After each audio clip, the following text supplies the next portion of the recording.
Lələ. Səfəvilər dövlətində hakim sülalə nümayəndələrinə uşaqlıq və yeniyetməlik yaşlarında təhkim edilmiş tərbiyəçi. Lələlər dədə vəzifəsinin daşıyıcılığı ilə yanaşı fəaliyyət göstərirdilər. Belə ki, dədə təriqət həyatı ilə bağlı işlərdə təlim-tərbiyə verir, lələ isə dünyəvi məsələlərdə tərbiyəçi rolunu oynayırdı. Səfəvlərdən əvvəl də türk dövlətlərində bu vəzifəni daşıyan şəxslər mövcud olmuşdu. Məsələn, Səlcuqlu dövlətində şahzadələr Atabəyin tərbiyəsinə verilirdi. Bəzi Səfəvi mənbələrdə lələ sözü ilə yanaşı Atabəy və atalıq ifadələrinə də rast gəlinir. Səfəvilərdə lələ təhsisatının tarixini iki əsas mərhələyə bölmək mümkündür. Səfəvilər dövlətinin əvvəlində 1-ci Şah Abbasın hakimiyyətinə dək olan dövr və 1-ci Şah Abbasın zamanından dövlətin süqutuna kimi davam edən dövr. 1-ci mərhələdə lələlər dövlətdə ən mühüm söz sahiblərinə sayılırdılar. Səfəvilər tarixində lələ adlandırılan ilk şəxs 1-ci Şah İsmailin tərbiyəçisi Hüseyn bəy Lələ Şamlı olmuşdu. Şeyx Heydər tərəfindən əvvəlcə böyük oğlu Sultan Əli Mirzənin lələsi təyin edilmiş Hüseyn bəy, Sultan Əli Mirzənin ölümündən sonra İsmail Mirzə üçün eyni vəzifəni daşımışdı.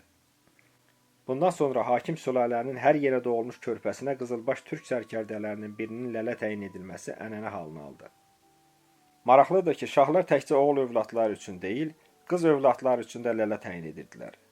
Şahzadələr körpəlikdən ölkənin müxtəlif vilayətlərinə hakim təyin edilib, həmin məntəqəyə göndərilirdilər. Təbii ki, bu yaşda öz vəzifəsini yerinə yetirməyə qadir olmayan şahzadənin qəyyumə ehtiyacı vardı. Şahzadə ilə birlikdə bölgəyə gedən lələ orada həm onun təlim-tərbiyəsi ilə məşğul olur, həm də idarəçilikdə yardım göstərirdi.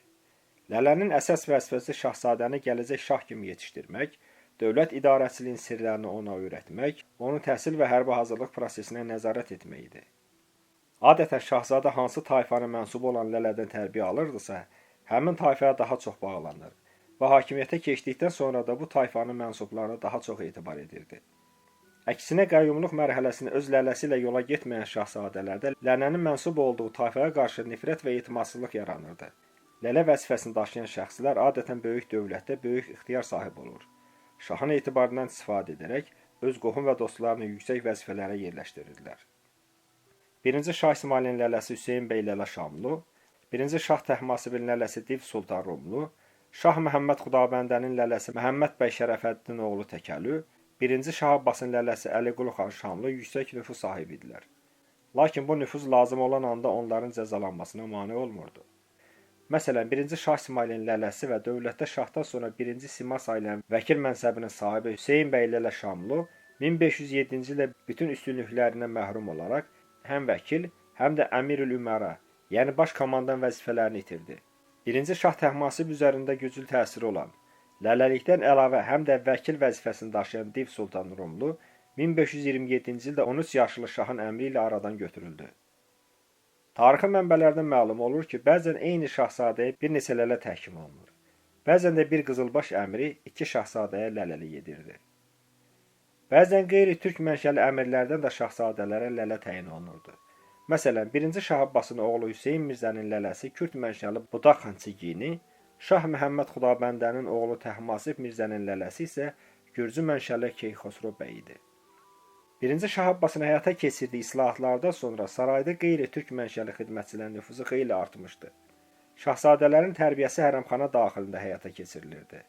Artıq şahzadələr əvvəllər olduğu kimi bölgələrə hakim təyin edilmir və saraydan kənarda, lələnin nəzarəti altında təlim keçmirdilər. Onların tərbiyəsi ilə saray daxilində, hərəmxanada xüsusi qulamlar məşğul olurdu. Bu dövrdə sarayda 2 cür lələ vəzifəsi mövcud idi. Daha yüksək yerə malik olan 1-ci dərəcəli lələlər, bunlara yüzbaşı da deyilirdi, şahzadələrə, onlardan aşağı dərəcədə olan lələlər isə digər qulamlara təhkim edilmişdilər. Beləliklə, sarayda həm qulamların, həm də hakim sülalə nümayəndələrinin təlim-tərbiyəsi həyata keçirilirdi.